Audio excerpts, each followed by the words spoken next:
Okay, it's time to start. Okay. Hope you had a wonderful holiday in the past few days. Uh, so we are halfway in the logic part, right? So today we are going to continue talking about language of mathematics. Okay. So there are several items we are going to cover today. So the first part is about mathematical logic.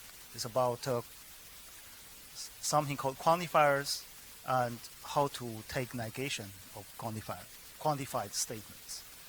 And then after that, I'll remind you some basic fact about sets. Okay, probably you know it very well from JC, but let's go through the basics together. Okay, so let's continue. So before the Chinese New Year, we are talking about the first half of logic. So we introduce these symbols. So they are called connectives, right? So this squiggle stands for negation. Is just negate a statement. And this wedge symbol is read as and then the next one reads as or.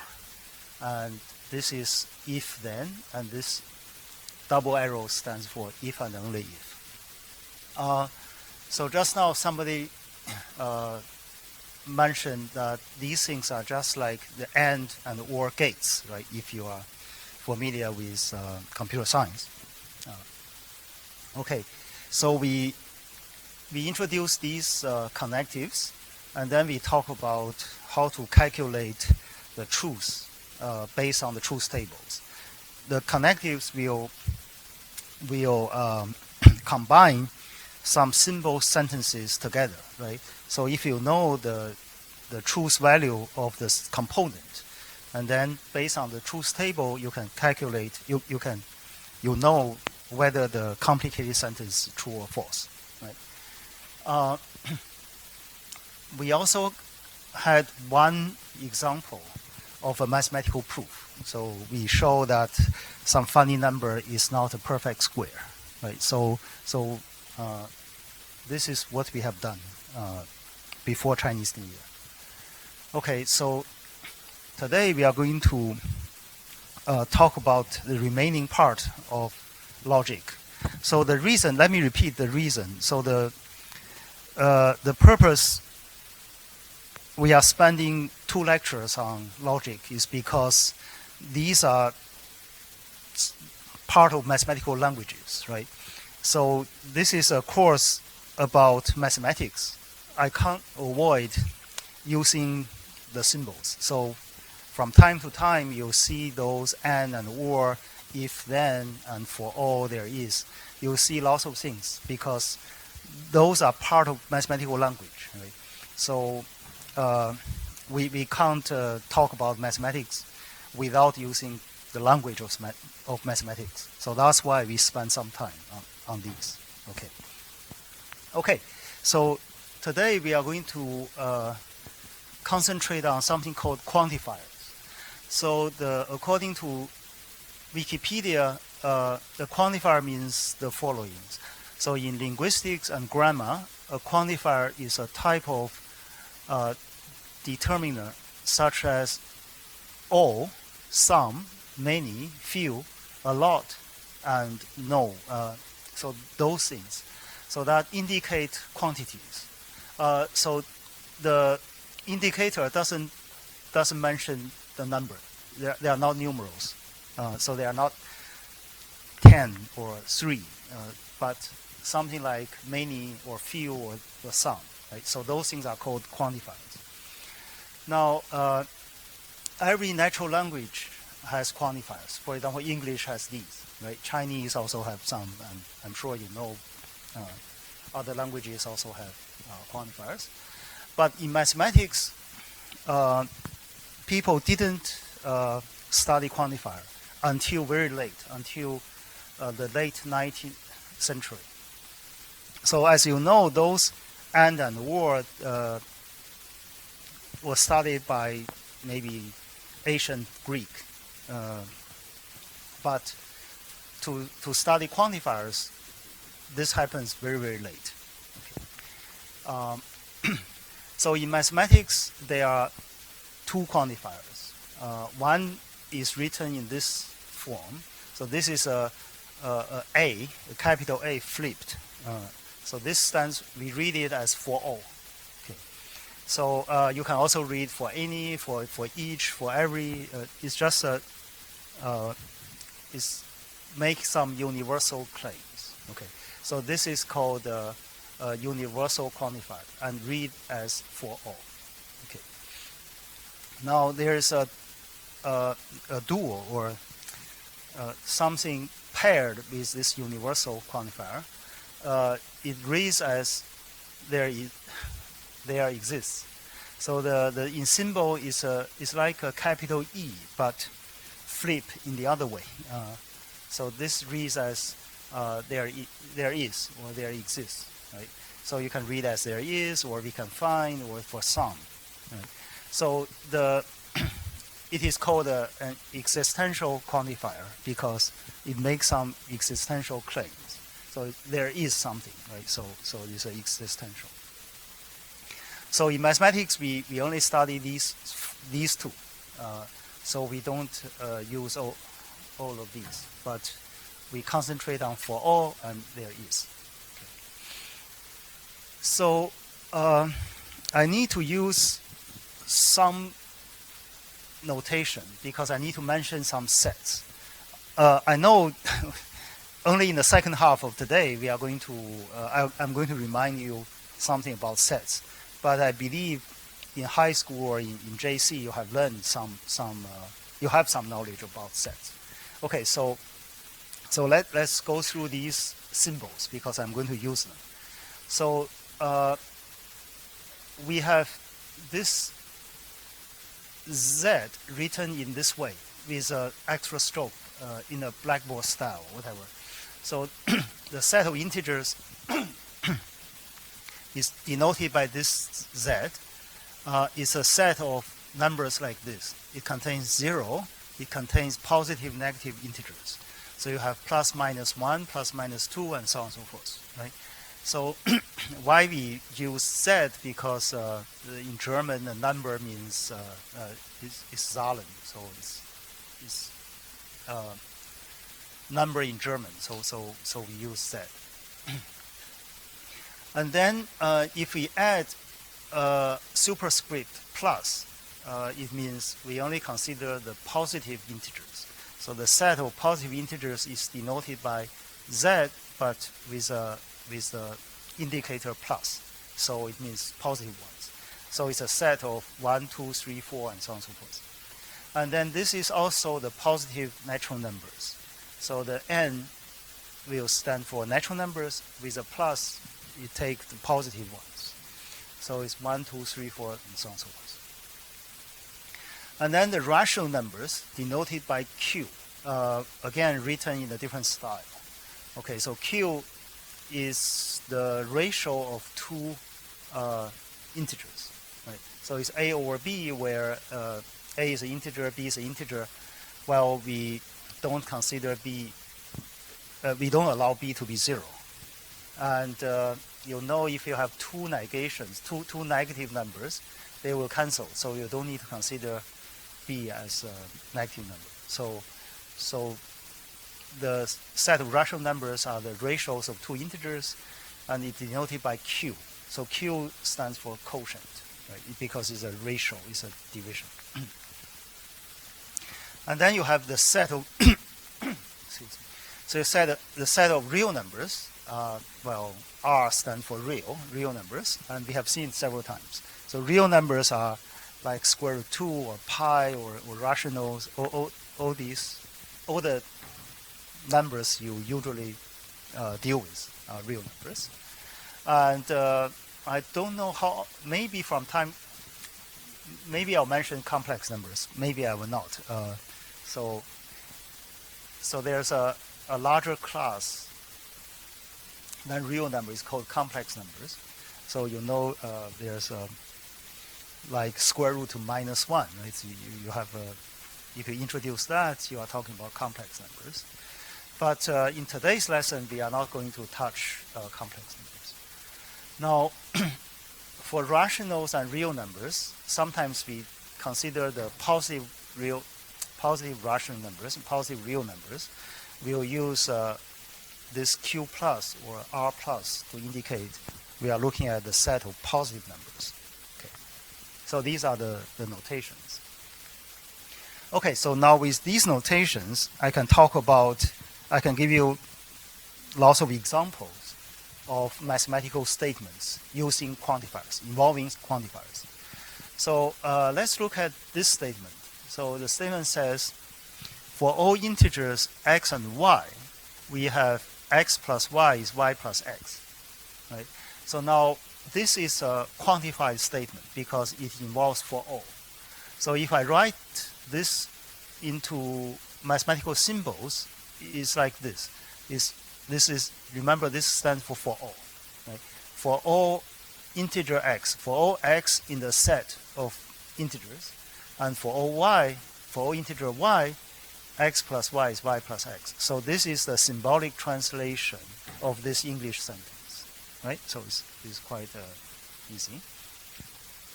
Now, if in the context we understand we are talking about integers, sometimes people just drop this range. You just write for all x, for all y.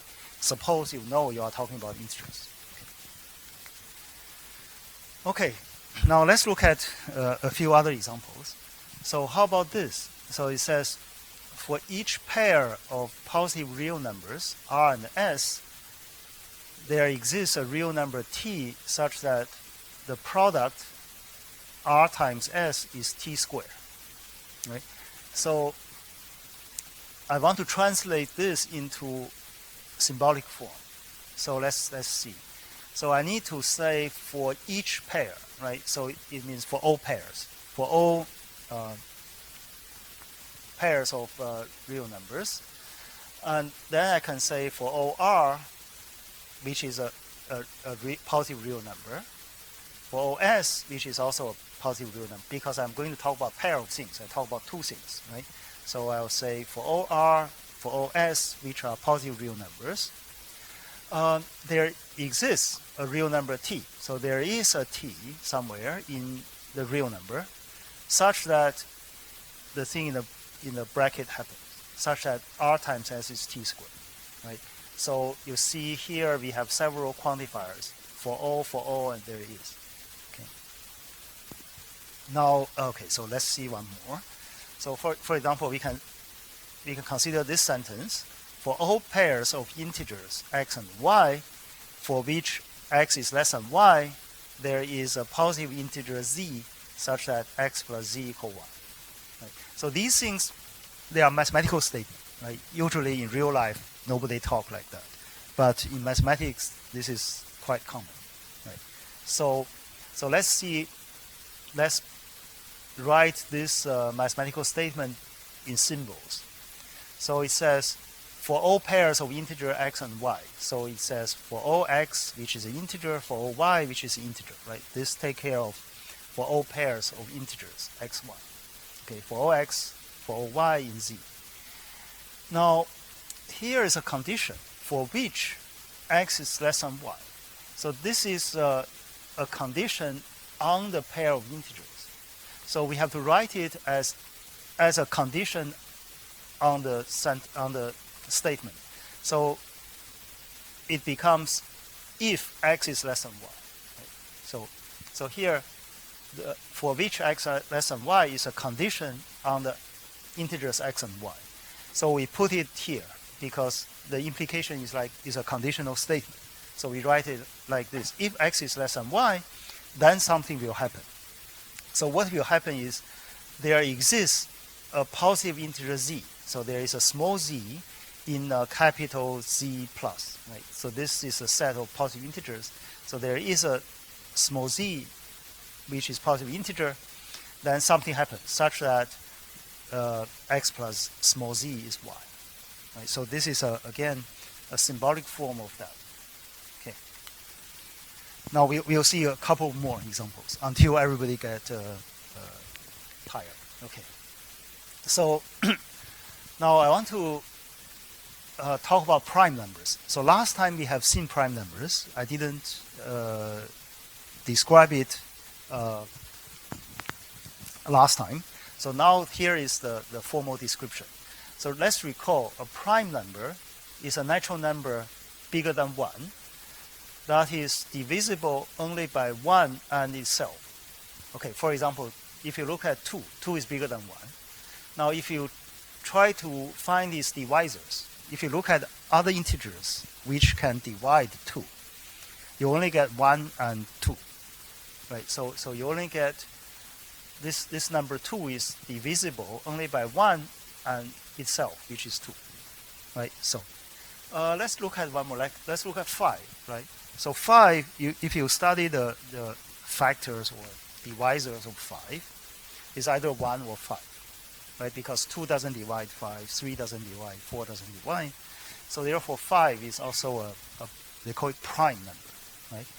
Now in this list, okay, so these are the first few prime numbers. We don't have 4. Right? Why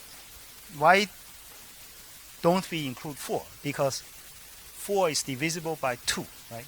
So that says 4 is not prime. It can be divided by some number which is not 1, not itself, right? So I hope this is clear. Okay, so now let's translate this English sentence into mathematical symbols. So the claim is there are infinitely many prime numbers. So actually, we are going to spend time to show this is a famous statement in the history of mathematics. So let's rewrite this in symbols. Okay. So there are many ways of translating it into symbols. So the below is one way. So I want to say there's infinitely many. So how can I say there's infinitely many? Well, one way of saying it is there's always larger and larger ones, right? So it never stops. So you have one of them, and you have another one which is larger, and that's not the end. Then there's another one, never end, right? So if I can say this, it means there's infinitely many. Okay. So one way of translating this sentence, it says this: for any integer, for any positive integer k, there is a q, which is a positive integer or positive natural number, which is a prime, right? The q is a prime, and q is bigger than k, right? So no matter which k you give me, there is always a number which is a prime and bigger than k. Is it clear? So, okay, here's a number line.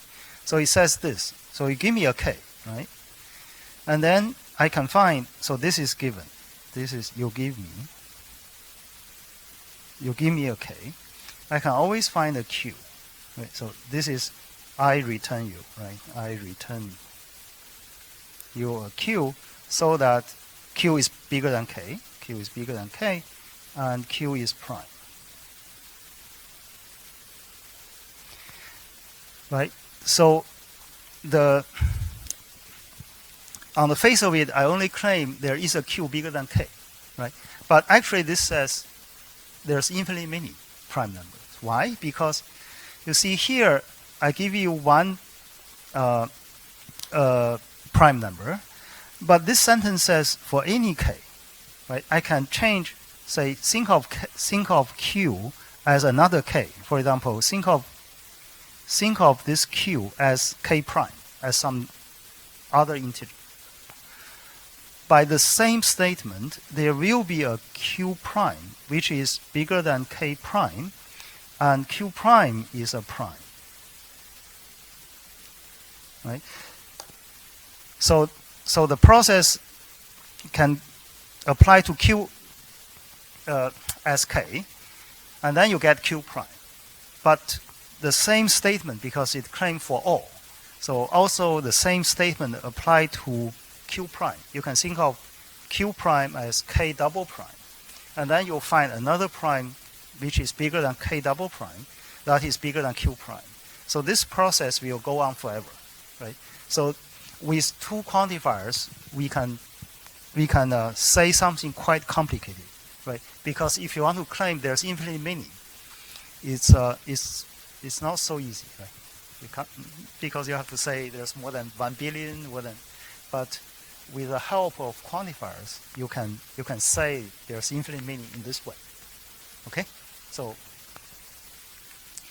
well, here the translation you may think where is the end to translate? Okay, for logicians, sometimes you have to fix language, you have to translate all the way to the very basic symbols, but this is a general education module, so let's don't go all the way down. Right? Let's assume we can talk about Q is prime. So for logicians, this is not the end. So he's going to write Q is a prime in this way, saying that it's only divisible by this and that. So it is more involved. But for us, let's just stop here. Right? If you want, you can analyze further. Okay, but let's be satisfied with this translation. Okay, so there are other famous mathematical statements. When you can turn it into a quantified statement. For example, this Goldbach conjecture. So it says this: every even integer greater than 2 can be expressed as the sum of two primes. Okay. So this conjecture is still open. People verified, maybe using computer, verified very, very large numbers. So it's all true. So people believe this is a true statement. But however, until now, nobody is able to prove it. Okay. So we are not trying to prove it. We just want to write it in symbolical forms. Okay. So let's translate. Let's use this as a middle step, right? So it says, because it says every even integer and with some condition, right? So it says for all. This every means for every, for all, right? For all integer n. Now here there are some conditions on the integer, right? So the integer n has to be even and it has to be greater than 2. So we add these even and greater than 2 as conditions on this integer. So it says for every integer n, if it is, this is a condition. If it is even and it is greater than 2, then something happens, right? So what are the things happen? It can be expressed as a sum of two primes. Well, so if you think about it, you can translate it as this. So there exists P1, P2, such that they are prime numbers. Excuse me. They are prime numbers, and n is a sum of P1, P2, right? So this is a sort of in English, but more mathematical, right? Not as the English we use every day. Now, from the middle step, you can write it in symbols, right? This red for every will become for all. Sorry. And then this red, there exists, it become, there is P1, there is P2. Okay, so let's translate. So it claims for every n, now this condition become the premise of the if then, right? N is even and n is bigger than 2. So we add it as condition. If this happens, then there are two prime numbers. There are P1, P2. They are prime numbers, and n is the sum, right? So this is the translation. Okay, so it becomes for all there exists. Okay, so I guess now we have enough examples. Let's do this exercise together. Okay, so we want to determine there are 8 statements. Let's determine together whether these statements are true or false. Okay, so for example, number 1, it claims for every real number x, for every real number y, x plus y is 0. Is it true? No, right? So this is false. For example,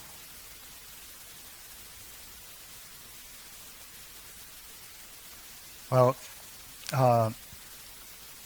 I can take x equal, I don't know, what is your favorite number? X equal 1, y equal 1, right? So 1 plus 1 is not 0. So there's an example that it is not true, right? Now, how about the second one? For every real number x, there is a y, so that x plus y is 0. Is it true? Yeah, somebody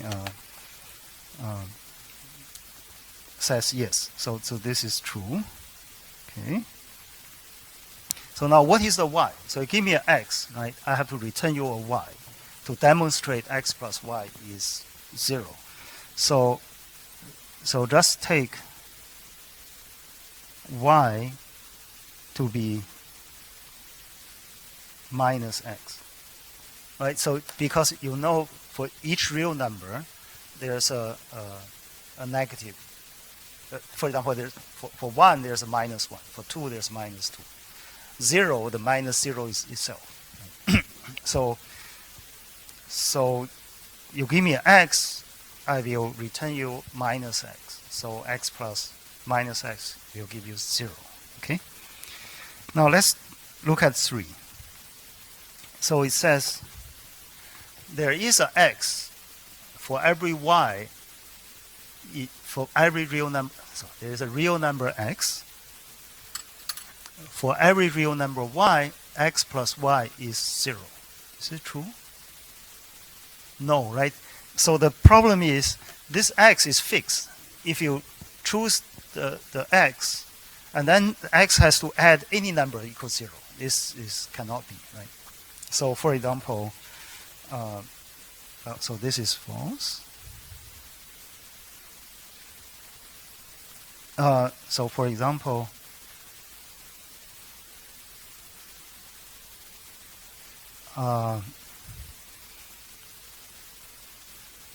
that's, for example,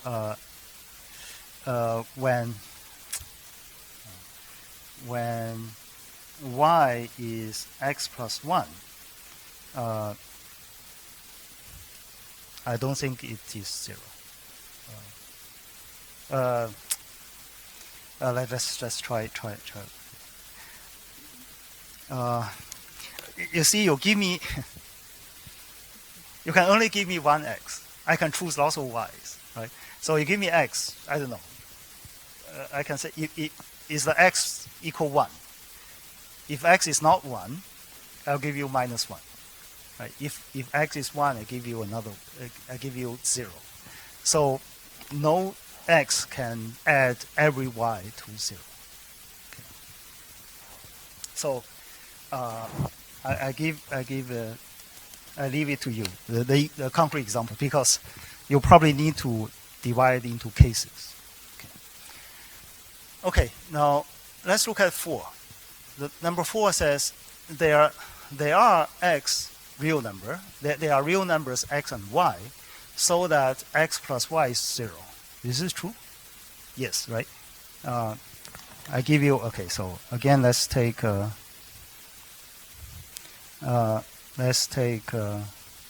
x equal 1 and y equal minus 1, right? So they are real numbers, and if you add them, so you see the universal claim has to apply for everything. Universal claim is more difficult. It's the existential claim. It requires us to give an example. If you claim there is something, you need to demonstrate. Right? I give you an example, then that's it. Right? If you claim they are x and y, so just one example is enough. You don't need to care about other things, right? Okay. So I guess the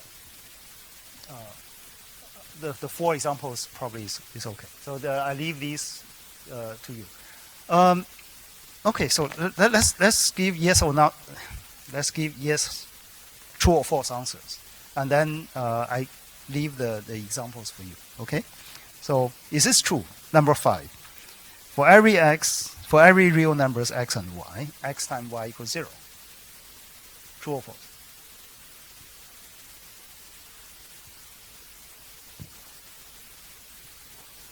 False, right? Number 6. For every x, there is a y. X times y equals 0. Is it true? Okay, so somebody says true, so I'll write true. Number 7. There is an x for every y. X times y equals 0. True? So this is true. This is different from 3, right?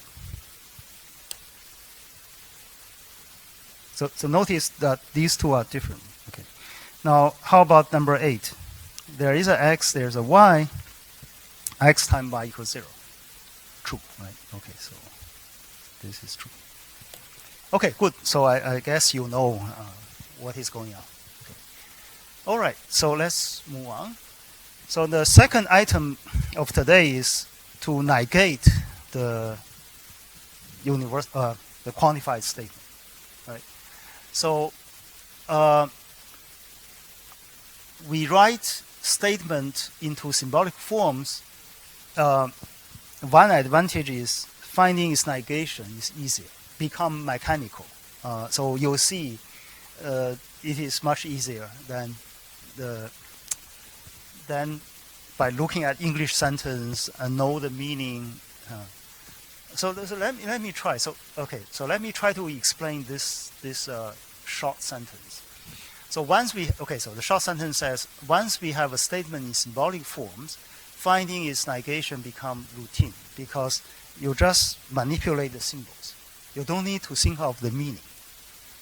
Okay.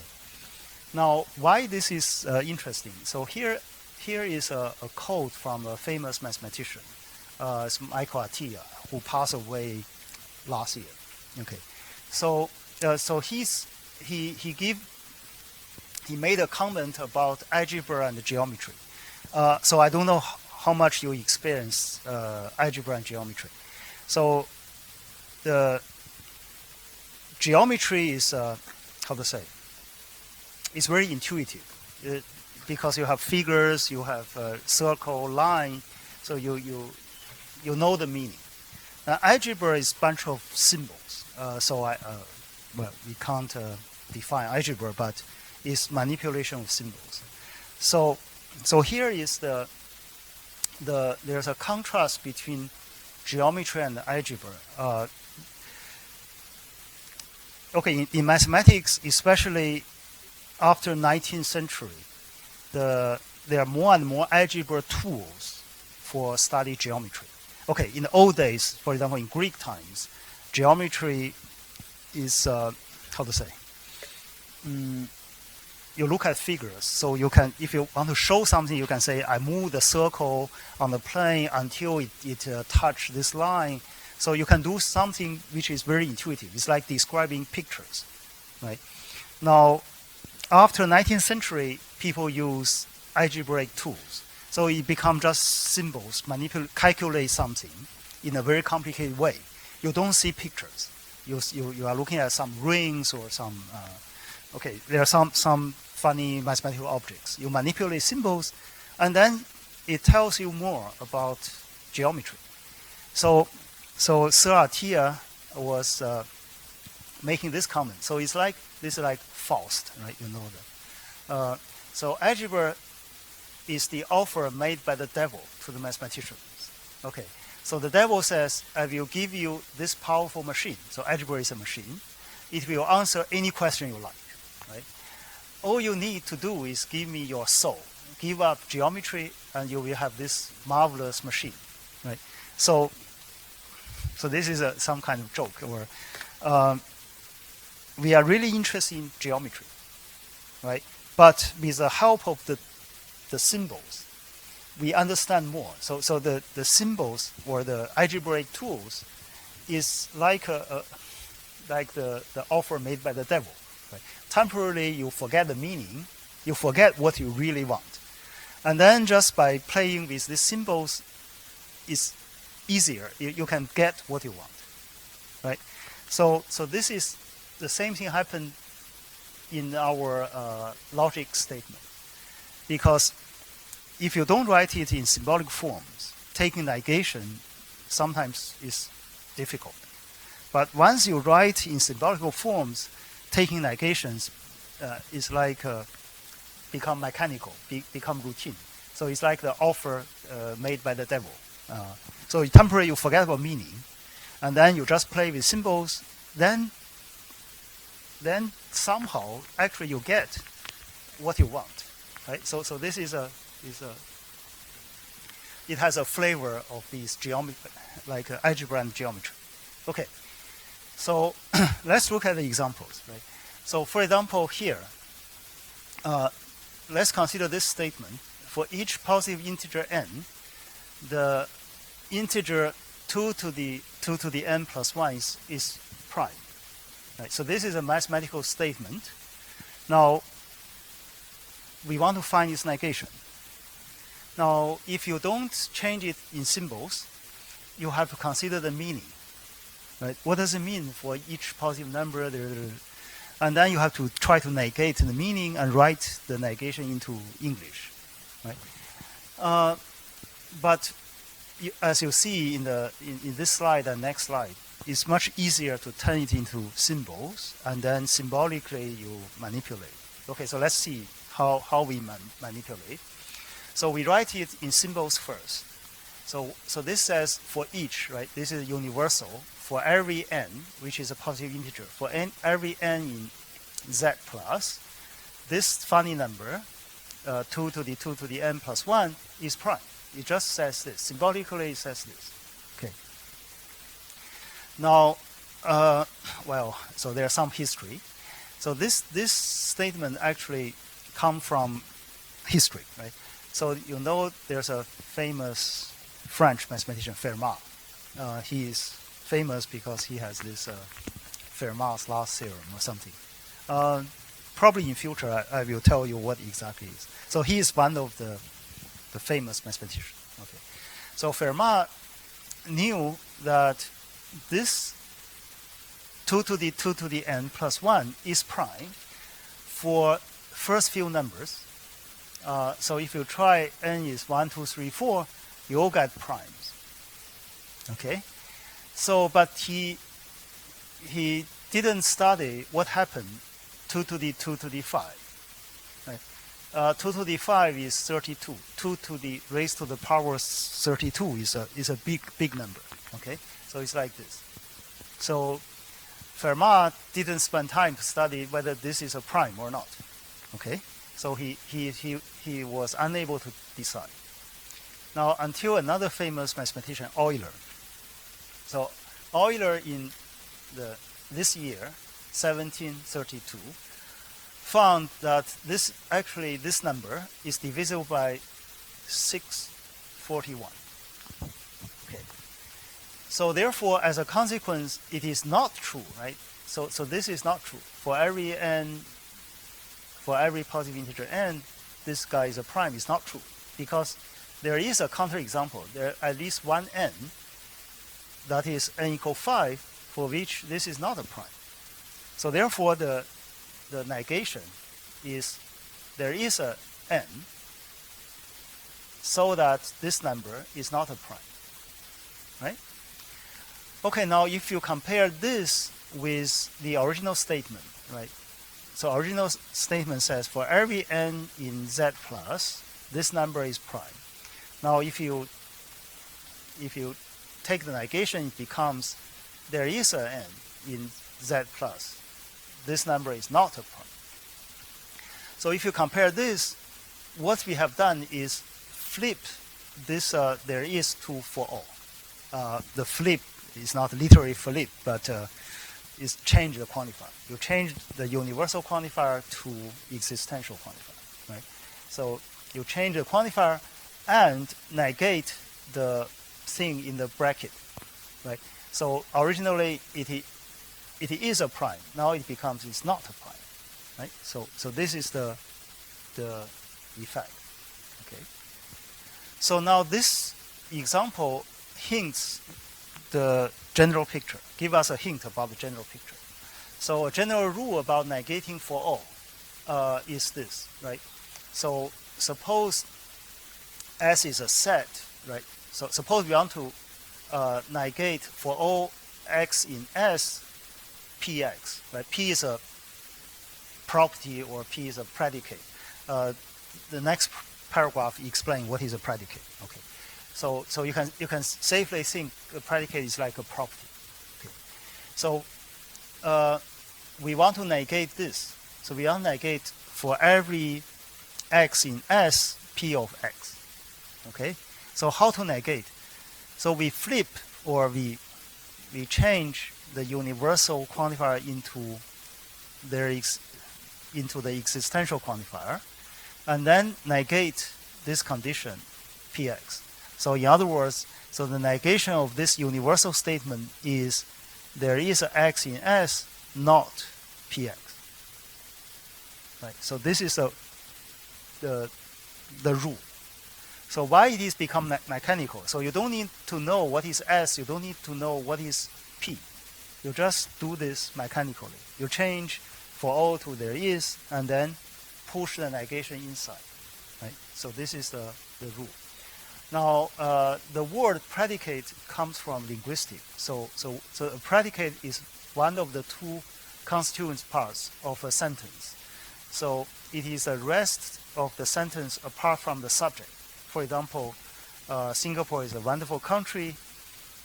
The second part is a wonderful country is the predicate, and the subject is Singapore. Right? So if you write in usual English, right, you can sort of decompose sentence into subject plus predicates. Right? So the description about subject usually is a predicate, or you can think of them as properties which describe the subject. Okay. So now we want to. So just now we negate a universal statement. Now we want to negate existential statement. So let's look at one example. So let's consider this statement. So the polynomial, okay, this is some polynomial, has a real root. Now I write this in symbols. It says there is a real number which is a root of this polynomial. Being a root means if you plug in this number into this polynomial, you get 0. So that's the root. That's the meaning of root. Okay. So the symbolic form of this English sentence is this. There is a real number, r, such that this expression is 0. Okay? Now what is a negation? Suppose you want to say this is not true, right? So the negation will be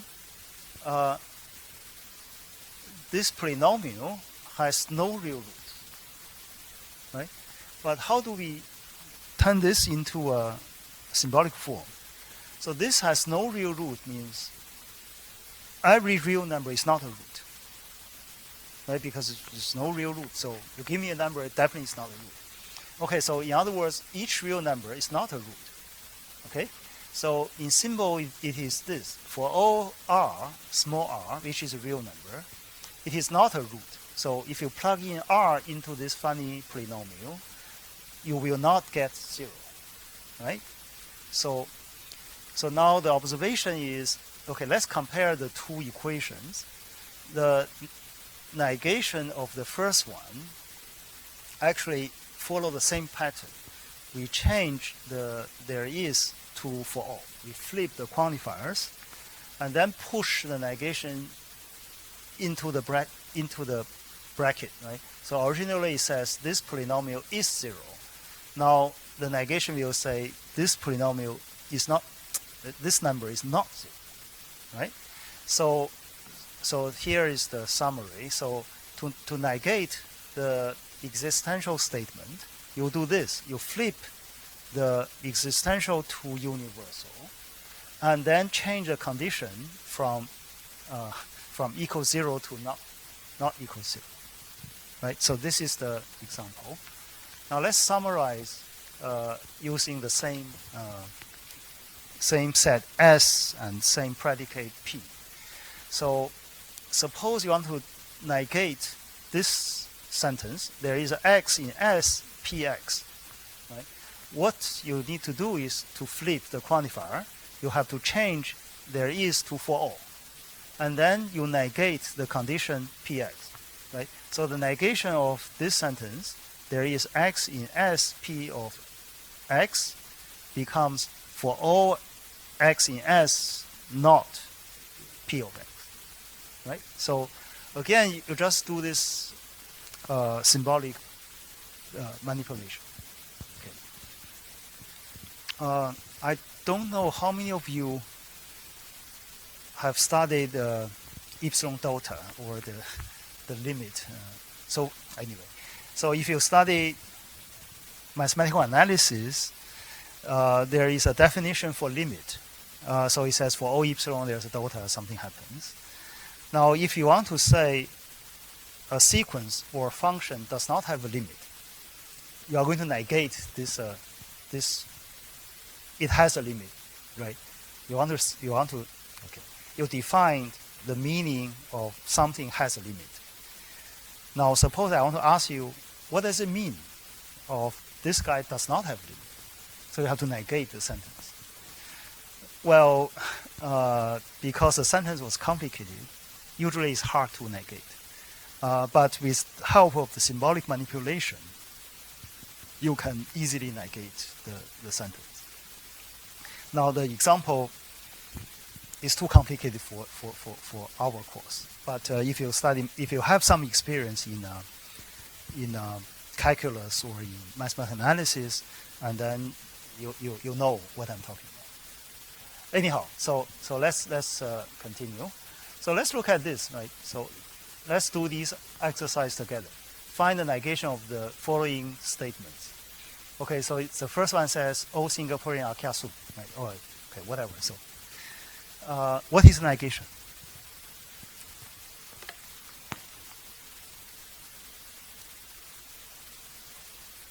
Okay, so it says for every. So let's change it in the single in symbolic, right? For every X in S, right? Singaporean means that capital S denote all Singaporeans. So for every Singaporeans, they are kiasu, right? Let's say is a property Kx, right? So the first sentence translates into for every X in S, K of X. Now, how about the second one? Some Singaporeans are kiasu. So it's an existential claim, right? For some, right? So there is X in Singaporean, right? This X is kiasu, is K of X, right?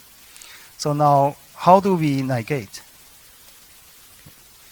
So now, if you take negation, so its negation.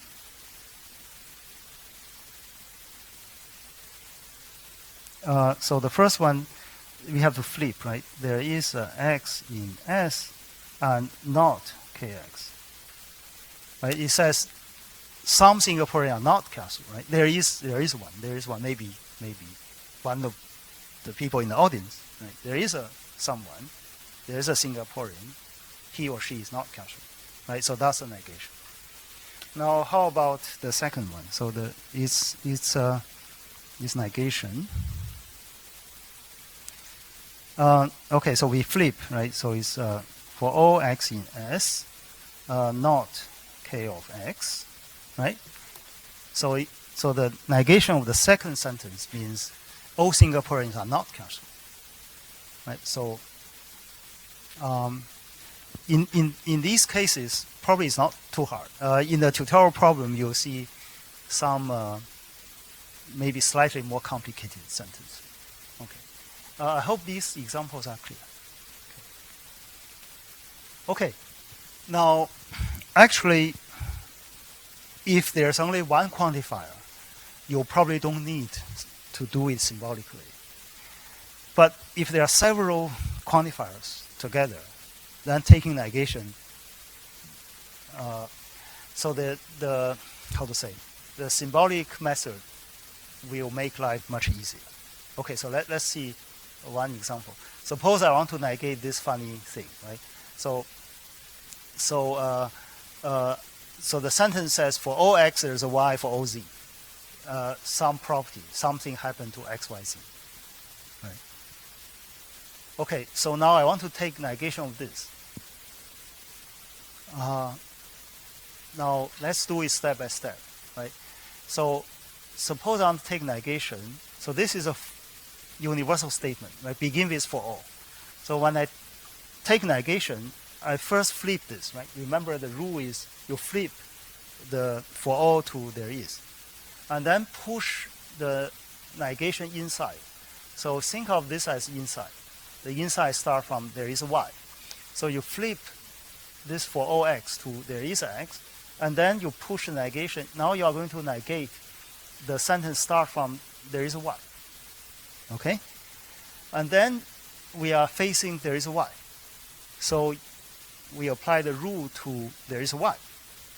So we negate this there is a y, right? So it becomes flip there is to for all, right? There is x for all y, and then push the negation inside. So inside means the part start with for all z. Okay? So now we do this. So we are facing the next quantifier for all z, right? And then you have to apply the same rule. So you flip for all z to there is z, right? So you get this. You get there is x for all y, there is z, not p x, y, z, right? So if you, I don't know, can you come up with an English sentence for all there is for all? For all country, there's a man, and everybody likes, or I don't. So then, if you have these, taking negation is hard. But with the help of the devil, somehow it becomes easy. Okay. Now, okay. So let's work on some mathematical example. So I want to. Okay. So the example says find the negation of the following statements and determine which one is true. Whether the original one is true or its negation is true. Okay, so let's try one. Right? Let's try. It looks similar, so let's try one. So, what is the negation of number one? Okay, so according to the rule, we should flip the quantifier. So we flip from for all to there is, right? And then we are going to negate whatever inside. But here the inside means there is x something. So we have to continue. So we change for all to, sorry, there is to for all. Right? So for all x in z, now we have to negate this the thing in the bracket. So it says x is not bigger than or equal to y. Right? But as you know, not bigger than or equal to y means x is less than y. Right? So this part you can write x is less than y. Because it's not bigger than y, it's not equal y, so there's only one possibility is less than y. Is it okay? So the negation is what I wrote here. Okay. Now which one is true? So the original statement says for any integer, there's an integer bigger than or equal to the integer. Is this true? You give me integer like 3. Can I find an integer which is bigger than or equal to 3? Yes, right? I can find 4. You give me another integer 5. Well, since it includes equal sign, so I can take 5 as x, right? So the original one is true. Now this is false, right? So what is the negation? It says there is an integer which is bigger than all other integers, all integers. right? This is not possible. Yeah. So you see the negation says there is a y such that the y is bigger than every integer. It's not possible. Right? You give me a y, so the biggest y I can think of is 10 billion. Right? Okay, 10 billion is big, but it's not bigger than any. For example, it's not bigger than itself. Right? So therefore, the negation is false. Okay. So I will leave this to you. Okay, number 2 is. Okay, so let's take a break, and then after break, we'll talk about sets. I'll remind you some very, very basic facts about sets. Okay, so let's take a short break.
Okay, so let me answer a question raised by some of you. Okay, so I interpret so the question is about 3 and 7, but I want to put it in a slightly more general form. So basically, okay, my interpretation of the question is this: How do we justify a okay, so universal statement.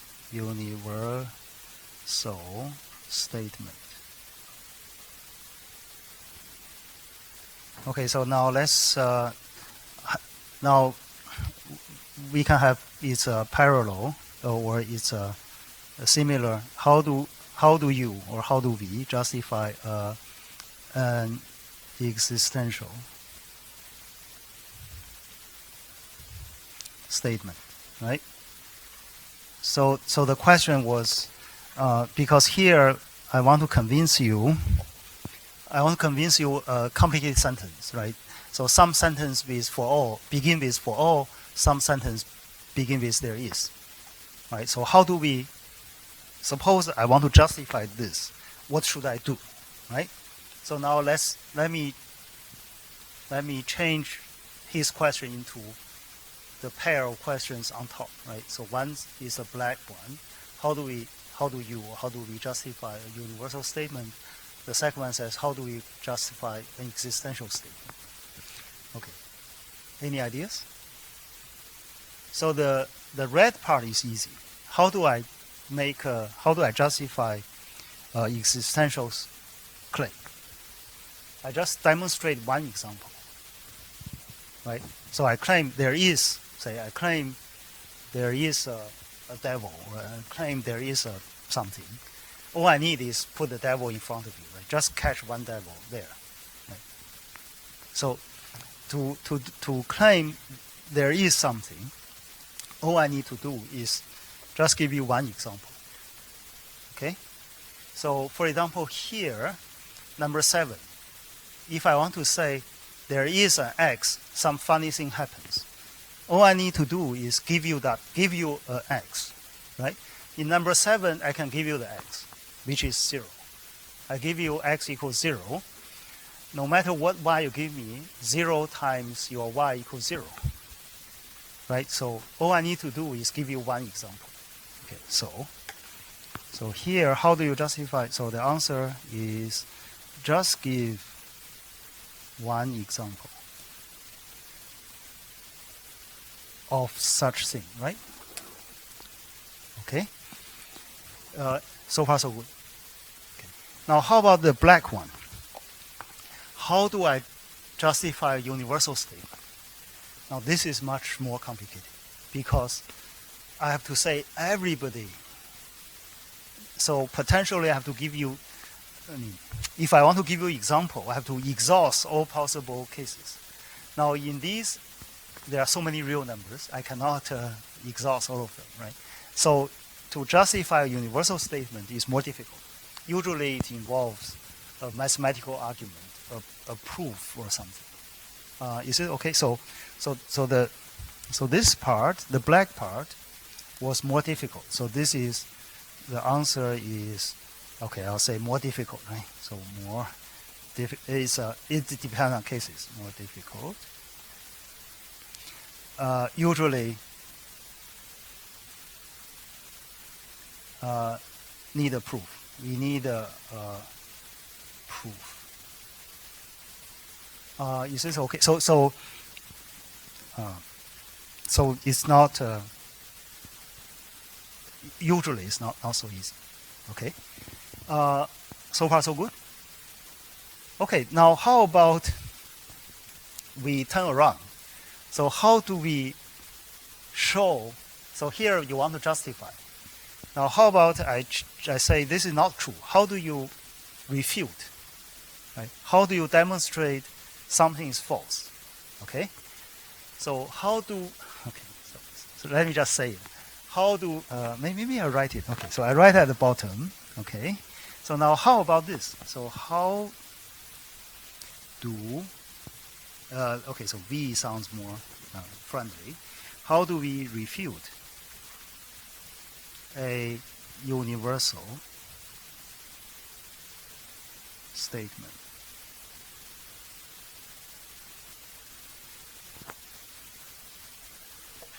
Okay, it's hard to justify, but if you want to refute it, it's easy.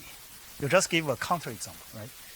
So you want to claim, you want to say, no, it's not true that for all things like that. So all you need to do is give one, we call counterexample.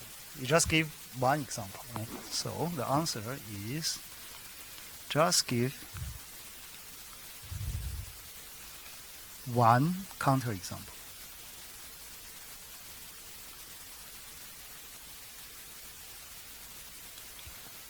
Logically, you see, when you negate a universal statement, it becomes an existential statement.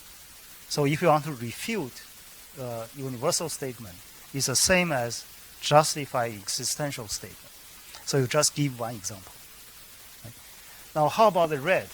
How do you refute existential statement? That's more difficult, right? Because you want to say there's no such thing. Well, you have to exhaust every possible, right? So if you want to refute existential statement, it's more difficult. Okay, so I hope it clarifies something. Okay, so now let's move on to sets. Right? Okay. I make these things slightly better. Okay. So now I want to remind you some basic facts about sets. Right? This part I think you are more familiar. So a set is just a collection of objects, right? Each of which is called an element or member of the set. Right? Well, this is not the definition, because the word collection is more or less the same thing as set, right? So set is a fundamental or primitive concept. It means you can't explain it anymore. You see, usually you use simple things to explain complicated things, but this chain must stop, because you can't go on forever. Right, so the set here is a place you stop. You take it as primitive. You start from there. You use set to describe other things. Right. Okay, so set is a primitive concept. So there's only descriptions or explanations. There's no rigorous definitions. Okay. Okay, so we write X is a member of A, or X in A, if X is an element of A. Right? And we write X is not in A if X is not an element of A. Right? This I assume you know. Now we want to describe a set. So I want to define a set. So to do that, I have to make sure you know which elements are in the set and which are not. No matter how I write it, my goal is to make sure the reader knows which one are in, which one are not in. Okay? I want to draw a clear line. As long as I can draw the clear line, I achieve my goal. Okay, for example, suppose the set is small, only have four elements in this example.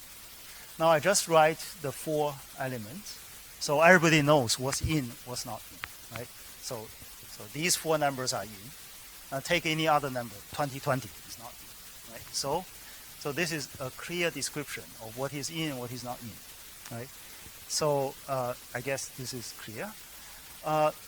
But in mathematics, there are lots of infinite set, a set which has infinitely many members. For those sets, it's impossible to list all of them, right? So what we do, we try to cheat, right? We just show a few examples, and so that you figure out the pattern, right? So that you understand what is going on, right? So for example, I cannot write all natural numbers, but I can write the first few numbers, then you can guess, right? So I write 0, 1, 2, 3, 4. Then you will guess the dots are 5, 6, 7, and so on and so forth, right? So this, again, if I can let you know what are the dot, then I achieve my goal. Okay. Now here the 0 is in red. So we define natural numbers. We use the symbol n for natural, right? In mathematics, we include 0. I don't know, maybe in some high school, some textbook, they exclude 0 because they think 0 is not so natural, right? But, well, some people include, some people do not include. They all have reasons. So we have to take a stand. I'm from math department, so I take my stand. I follow other mathematicians. I include 0. Okay, so let's don't argue about that. So let's just take 0 in. There are reasons. Okay, so now let's continue about notation. So sometimes you don't use these kind of hint like dot. Instead, you write a property, right? So you write a property says, for example, here, x is in U such that Px holds. So you have a property P describe the elements, right? So the U is called U is some given set, some known set. So sometimes people refer this as a universal set. For example, let's consider the set of all prime numbers. So I'll take all the A, which is a natural number, and A is prime. Now, this is an infinite set, includes 2, 3, 5, 7, right? So you include all prime numbers. So here is a description, A is a prime. So by writing this, you know what I'm collecting, okay? Now, when the universal set is clear, we can drop it. But sometimes it's useful to have this. Okay, so now I want to make some remarks. Okay, so first, I already said, there are people who think 0 is not so natural. So it's not natural number. But let's take a stand. So let's include 0. Okay. Now the property P, you can think of them as predicate, right? This is a fancy word which describes something. So, okay, and also these the letter X is a dummy variable. So in the sense that the set X is in U, P of X holds is the same as the set Y in U, P of Y holds. It doesn't matter. I call it X or Y or A or B. It's a dummy variable. I can change it to my favorite letters. Okay, now there are other variations. Remember, the goal is to make the audience, make the reader understand what is in, what is not in, right? If the pattern is clear, then the goal was achieved. For example, here, I write 2n, right? N is a natural number. Again, it's clear. I include all the even numbers, right? Even natural numbers, right? So by writing this doesn't fit of the earlier pattern, but still the message is clear. So we allow this as well. Or you can list the first few numbers, like 2, 4, 6. Now you give something slightly more general, like 2n, right? So these also, I hope is clear. People know you are collecting all the even numbers. Okay, now here's some explanation. Why do we need this universal set? Some people call it a guard. Right? Why do we need this U to guard you? Okay. So first, sometimes it matters. This U is like the environment, right? It's like something in the background. We are doing things against this background. Okay. For example, the description was x squared equal 2. Okay. Now the background, if I calculate this x squared equal 2 against integers. In other words, I choose x from integer so that x squared equal 2. There's no such integer. Okay, so I get empty set. Okay. Now suppose my background is the real number. So I'm looking at my calculation was done on real numbers, right? So if I look at x in R such that x squared is 2, and then I do have elements like positive, negative, root 2, right? So sometimes if you change the background, you get different sets, although you have the same description. So in these cases, the U was useful, right? The other one was actually is more interesting, philosophically, so it's to avoid some funny thing called a paradox. Right? Paradox are those things. It looks like a statement, but no matter your claim is true or claim is false, both give you problems. So those are the funny or strange statements. Okay, so now let's. So this is a digression. This is not. It's not in the form. I mean, there are things I like to talk about, but it won't be tested or something because this is not mathematical course, right? So anyway, so the paradox is one of the material is fun to talk about. Okay, so there are, I'm going to give you two paradoxes. Essentially, there are one. The first one is called Barber's paradox. So it's the setup is like a real story. The other one is called Russell's paradox, which is essentially the same thing, but set up in mathematical language. Okay, so let's look at the daily life version. It's called Barber's. So suppose there's a town, with just one male barber. Okay, why it is male? Because we are talking about shaving, so I guess so it's male. Okay, so and that every man in the town keeps himself clean shaven. So you must shave. Okay, so the shaving job. Okay, some by shaving themselves, right? Some by attending the barber. Okay, you can either shave yourselves or you go to the barber, let the barber shave you. Okay, so it seems reasonable to imagine that the barber obeys the following rule. Okay, so here's the rule the barber set to himself, right? So he shaves, the barber shaves, all and only those men who do not shave themselves, right? Because they should, if they shave themselves, they will not go to the barber, right? If they don't shave themselves, they go to the barber shave, right? So this is a reasonable rule. Now, the funny thing was, how about the barber itself? So does the barber shave himself under this rule?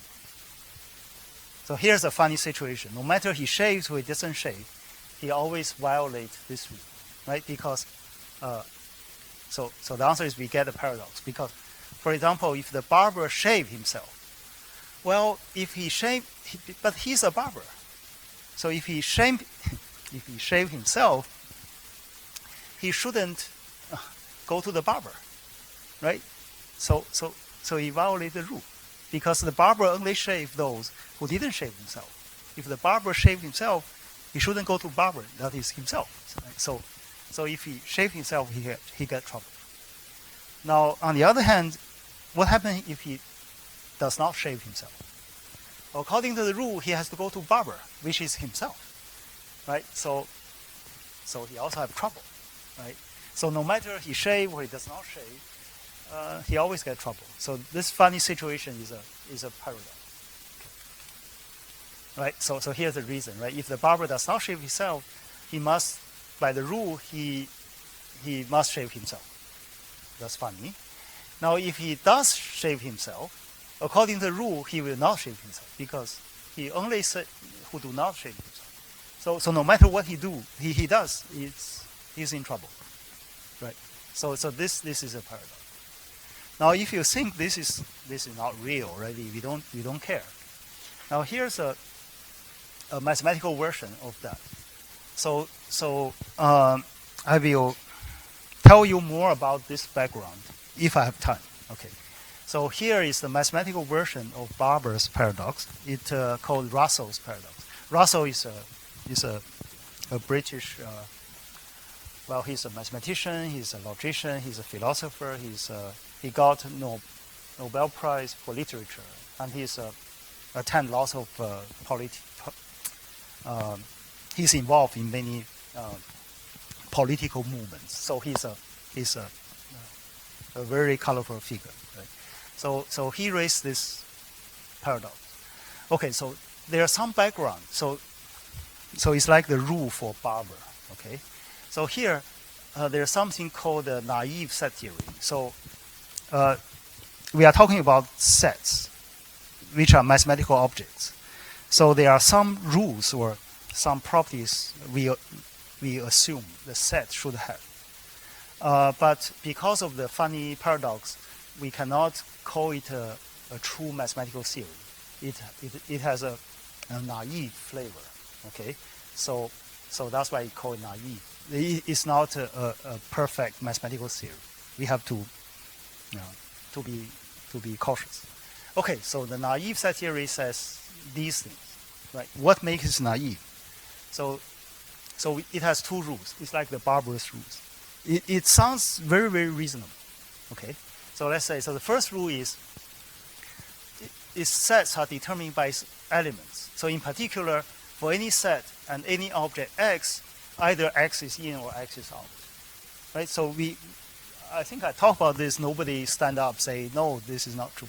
Because I was saying, you see the pattern, right? So the way to describe a set is you know what is in, what is not in. Right? If something is neither in or not in, then we are in trouble, right? So the number one was quite reasonable. You give me a set, give me anything, the thing is either in or not in. Right? There's a clear cut. Okay? So this is number one.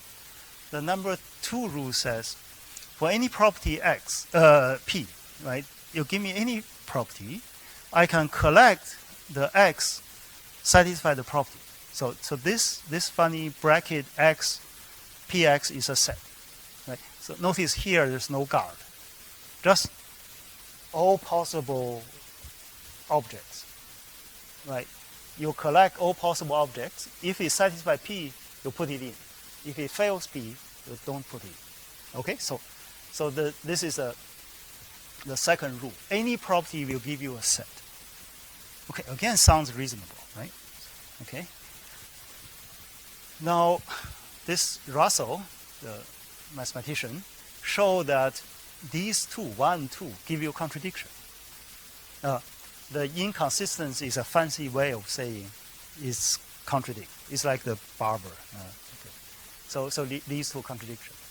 So how did Russell demonstrate 1 and 2 give you contradiction? So here is his paradox. So let's consider, okay, according to point 2, the rule number 2, any property will give you a set, right? Now, X is not in X, it's a property. Well, right? So, because any property gives you a set. So I consider this funny property. X is not in X. Now, by rule number 2, it should give you a set, right? Let's call the set R to honor Russell. Okay, so R is this. Okay? Right, is it clear? So I define a set R to collect those elements X, which is not a member of itself. Okay. It's funny, but this is a property, so it's a set. Okay, now go to rule 1. Right? You have a set, then take any object. The object is either in or not in. Okay, so now I have a set R. Now what is the object? I choose the object to be R itself. It's like the Barber, whether he shaved himself, right? So is R a member of R? Well, no matter what you do, you have problem. Okay, so let's see, right? So the answer is either yes or no. Either yes or no. Okay? So what happens if it's yes? If yes means, so if it's yes, then R is indeed in R, right? So this is the meaning of yes. But look at this description. R only collects those X which is not in X. Okay, so by definition. Okay, so this is the word definition of R, because R only collect those X which is not in itself. The R is not in R, right? Because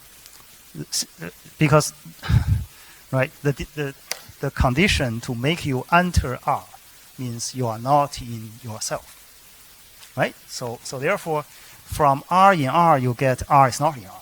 This is a contradiction. So this is funny, right? So this is contradiction. Okay, so contradiction. Now, suppose the answer is no. So it means then R is not in R, right? Now, look at this description again. This R just collect those guys, which is not in themselves, right? By the property, the R should be inside this collection, right? So again, by definition, R is in R because this circled R just collect those objects, which is not a member of itself. So you start from R is not in R, you get R is in R. Again, contradiction, right? No matter which way you go, you get a funny situation. So that's a paradox. Okay. So this is we'll come back to this topic later if I have time. So remember that I talk about this because I want to talk about the guard, the universal X is in U, right? So I haven't give you explanation. I just present there's some problem. Okay. Now be patient. So I'll finish the proper revision of sets, and then if you have time, I'll come back to this. Okay. Okay. So now let's talk about more less funny things about sets. So there's a concept called empty sets. I think in high school this is you need more explanation because usually when you talk about set, you collect something, but empty set you didn't collect anything. So there, if this is the first time you see this, it's not so intuitive. But after you saw it a few times, it becomes natural, becomes intuitive. So empty set means the set does not have any member, right? For example, if you look at the real numbers, whose square is -1, there's no such real number. So this bracket collect nothing. So therefore, it's empty set. There's nothing in the collection, right? So it's called empty.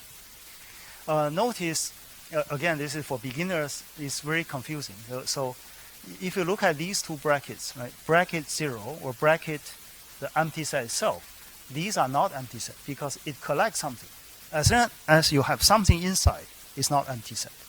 Right? Empty set it means you collect nothing. Right? So for example, the second one, so this guy actually is not empty set because this object was inside. Right? So it has something. Okay. Now we can talk about two sets are equal. It means they have the same member, right? So we say that A equal B if and only if A and B have the same elements. You see here we use those language in mathematics, right? We use if and only if and so on and so forth. Okay. So in other words, every element in A is also in B, and every element in B is also in A. Right? So this is called, there's a funny name, there's a serious name called extensionality. What does it mean?